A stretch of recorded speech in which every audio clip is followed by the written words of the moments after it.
Bonjour à tous. Nous sommes encore là. C'est déjà la 3e année. Nous sommes là pour l'Ukraine. Slava Ukraini! 3 ans que ces Ukrainiens sont réfugiés en Béarn. 3 ans de guerre incessante.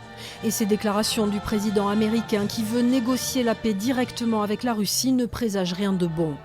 Alors pour la communauté ukrainienne, il était important de se rassembler une fois de plus et de manifester leur résistance face à l'invasion russe. L'Ukraine, c'est un pays souverain. Il n'y a personne qui a le droit d'attaquer un pays souverain. Donc on demande aujourd'hui la justice pour l'Ukraine, on demande la mobilisation du monde. La solidarité, ça nous réchauffe le cœur.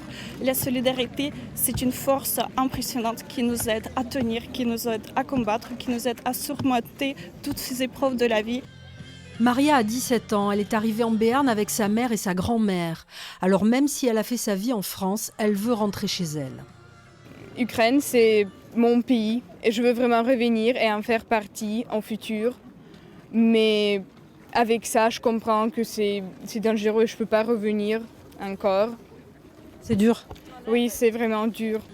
250 personnes ont défilé dans les rues de Pau. Dans le cortège, de nombreux Béarnais venus apporter leur soutien aux Ukrainiens. Je n'avais pas du tout prévu de participer à cette manifestation. Et quand j'ai vu passer le cortège, j'ai senti que c'était mon devoir de m'associer à la manifestation. Je trouvais que c'était important d'être présente aujourd'hui. Je suis là par solidarité avec les Ukrainiens et puis aussi parce qu'on ne peut pas faire grand-chose. Mais au moins ce qu'on peut faire, c'est manifester avec eux et témoigner notre solidarité. Parce que plus tard, peut-être qu'on se dira « et moi, qu'est-ce que j'ai fait ? Je n'ai rien fait ». Les membres de la communauté ukrainienne ne rêvent que d'une chose, retourner dans leur pays en paix et ne pas être là pour une 4e manifestation.